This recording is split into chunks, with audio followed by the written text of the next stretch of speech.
Saya pribadi gini nih, Kang. Saya pribadi ya. Selain syirik, ibarat kata yang dosa-dosa kita sebanyak misalnya kita orang berdosa pun sebanyak-banyaknya kita dosa kita pribadi sama Allah misalnya. Selama kita benar-benar bertobat, Allah tuh kan Maha pemberi pengampunan. Tapi dosa kita ke sesama manusia, kalau orang itu nggak ikhlas, itu jadi beban kadang yang melekat di bawah mati. Jadi kalau saya pribadi malah takut kalau saya nyakitin makhluknya malahan. Kalau sama Allah mah kita secara kita benar-benar bisa bertobat bersungguh-sungguh sebelum kiamat datang mah kan, Allah kan Maha penerima tobat. Tapi kalau sama sesama manusia, kalau kita nyakitin, itu ya. Yang sulit kan kita untuk bertemu dengan Allah kan sebenarnya kan kita haruslah sebagai makhluk sebagai manusia itu ketemu dengan pencipta kita. Harus itu sebenarnya. Itu pun kalau Ayu sendiri gimana tuh teknis untuk bisa kita cepat ma'rifat ketemu Allah lah. Satu gini, niat dulu, niat yang benar.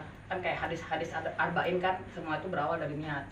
Kalau kita niat takarub ilallahnya karena harta, karena apa beda urusan. Tapi kalau kita niatnya, satu niatnya dibenerin dulu. Kalau niatnya misalnya memperbaiki diri, mencari keridhaan Allah untuk mendekatkan diri kepada Allah, satu niatnya, niat yang benar. Awalnya itu niat. Niat dulu nih, ranah iman itu niatnya yang benar.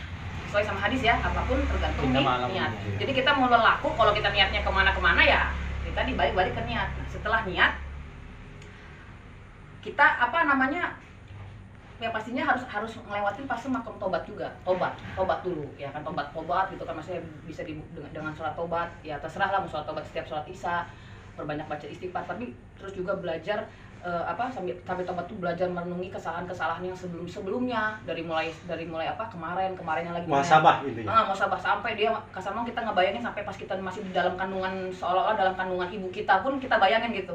Ya kan, oh kita kecil lahir, diurus kita sama ibu kita ini itu. Kita pikirkan dosa-dosa kita yang pernah kita ngapain gitu. Muhasabah itu namanya.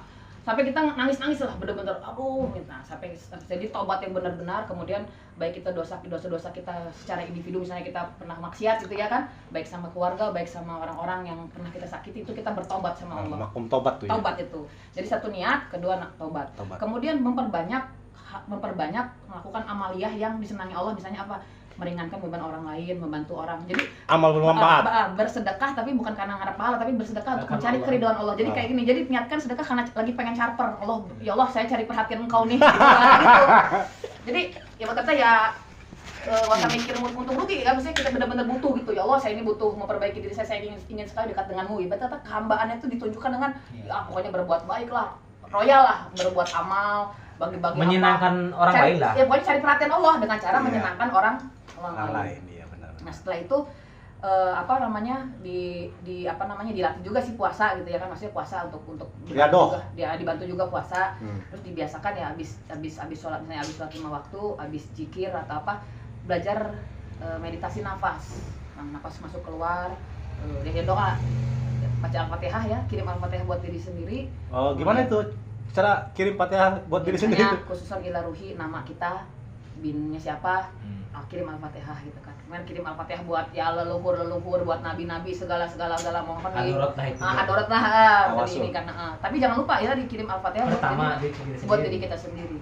Nah setelah itu perbanyak baca ihdinas siratal mustaqim. Ya Allah berikanlah ilmu, iman, amal yang hak dari sisi. Udah gitu. Nanti ya berjalan lah. Nanti setelah itu nanti biasanya insya Allah akan dibukakan jalan-jalan. Entah mungkin nanti lewatnya tiba-tiba dibuat pengen jalan-jalan ke kuburan, entah mungkin tiba-tiba pengennya sowan ke ulama, tiba-tiba pengennya ngaji baik gitu. Cuma kadang-kadang gini, selalu ini di kita mah selalu terpengaruh dengan kebutuhan.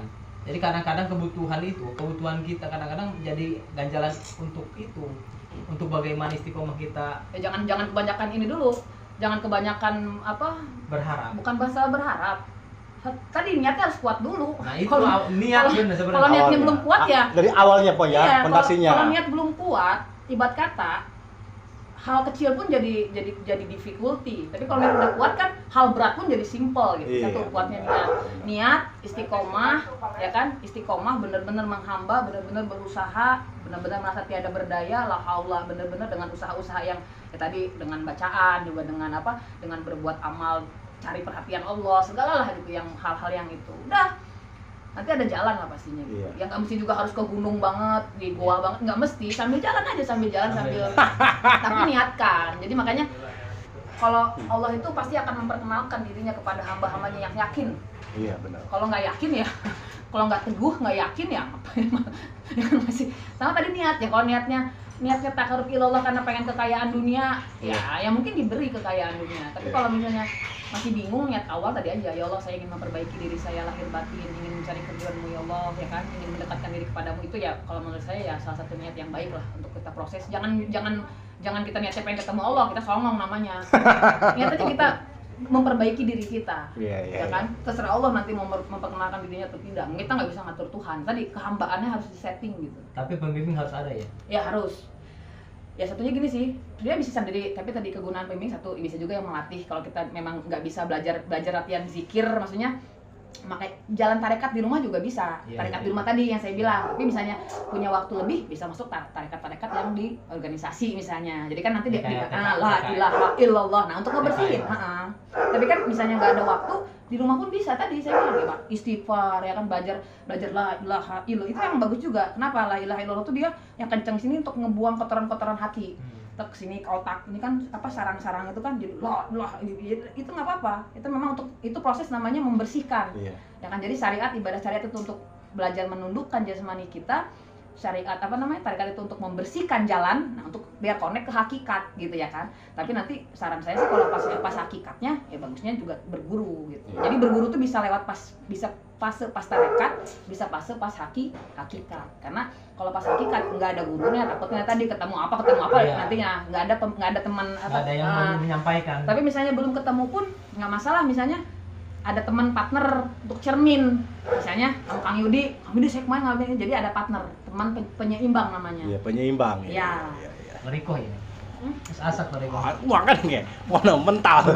Jadi intinya gini sih, kita ngikut aja pendahulu kita kan, ibarat kata Allah itu maha segalanya. Seribu satu jalan menuju Roma tadi dibilang kan, apapun. Tapi memang tadi kalau ngomongin tips-tips, satu niatnya dibenarkan, yakinannya yang mantap gitu ya kan, kemudian keteguhan dan cara-caranya tadi. Salah satu tipsnya adalah banyak berbuat perbuatan yang disenangi Allah. Nggak cuma sekedar ibadah doang, tapi ya tadi menyenangkan. Bukan hanya ngaji baik, tapi tadi amanah kurang kan medit misalnya. Dari tetangga susah sih bae. Kayak pas misalnya punya guru kayak Kak Guruna misalnya boro-boro nggak bawa anawan saya misalnya ya kan, harusnya kan guru kayak perhatian. Saya kalau punya guru ya, kalau misalnya pas punya guru, apalagi gurunya yang nyebut, minimal walaupun guru nggak minta kita perhatian sama guru, karena itu bentuk bakti ya. Karena kayak gini, jadi gimana gitu, kita ketika kita belum berdiri sendiri, kita kan guru kan wasilah gitu ya kan. Tapi kita jangan kultus juga, maksudnya ya hanya ikutin sebagai pembimbing gitu, tapi jangan juga kultus, karena yang harus dihindari adalah segala jenis kultus. Bahkan sama Nabi Muhammad pun kan kita tidak boleh kultus sama Nabi Muhammad ya, tapi kan esensinya gitu ya kan, esensinya, ajaran esensinya, dan Nabi Muhammad adalah sebagai leluhur, sebagai sebagai panutan, tapi kita tidak boleh kultus kan, gitu kan, nggak boleh kultus sama siapapun gitu. Yang kita harus pertuhankan hanya Allah Subhanahu wa Ta'ala. Mantap. Itu Pak Oman Sumantri, gimana menurut Pak Oman Sumantri? Luar biasa ini.